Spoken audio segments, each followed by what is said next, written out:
Hatutaimbia hii serikali tukisema na nyinyi mnamaliza watoto wetu. Kama huo Chalo, huyo officer mwenye ameua huo mtoto haleti within 24 hours. Hapa Garissa hakutakaleta. They must produce. Hapa kwa amari huwezi pewa bila kusainiwa. Tunajua who issued that gun yenye imetumika kuua huyo mtoto. Tunajua work tickets na wakingi. Kama huyo Chalo alitolewa Garissa, tunajua kuna system. Garissa kuna bridge hapa na kuna Modika. Which way did Chalo go?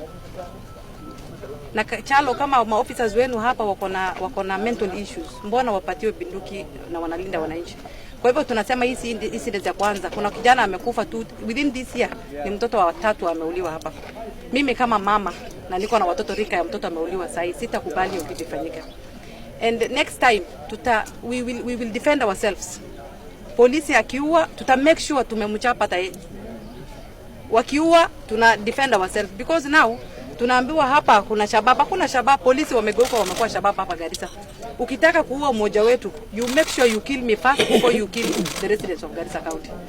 Tumechoka, kila siku tunaimba, tunaanza kuleta condolences kwa Facebook, tunaongea na waziri, tunaongea na nani. Kama hii serikali itakuwa ya kuua vijana hapa Garissa, tunatoka hiyo serikali, hatuko tena. Tunapata ile serikali nyingine yenye itakuwa inalinda watu wetu. Msitufanye tuende kuimba hata sisi tupate opposition. Because we've been here, tunaambia fanyeni hivi, hamtaki kufanya. Sasa kama hakuna development, kama watoto wanauliwa, mnataka watu waishi hapa aje hapa? Na watu wa Mandera na nini? Si juzi tu tulisema borders zitafunguliwa. Kuna hatia gani hata kuleta sukari? Na kukiletwa sukari ni kama sukari ni mbaya. Must you kill an innocent child?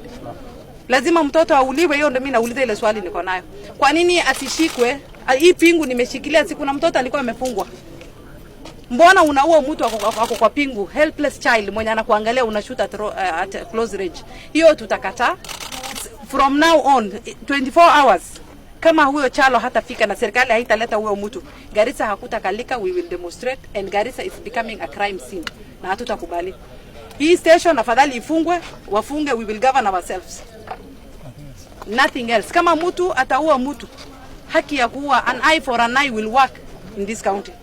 Tunataka kufuata serikali, we are law abiding citizens, hatujai fanya makosa, hatujai ua. Lakini sasa tutaambia vijana wetu, mkipigwa mtembee kwa kikundi, mjizuie, msikubali kuuliwa kila siku.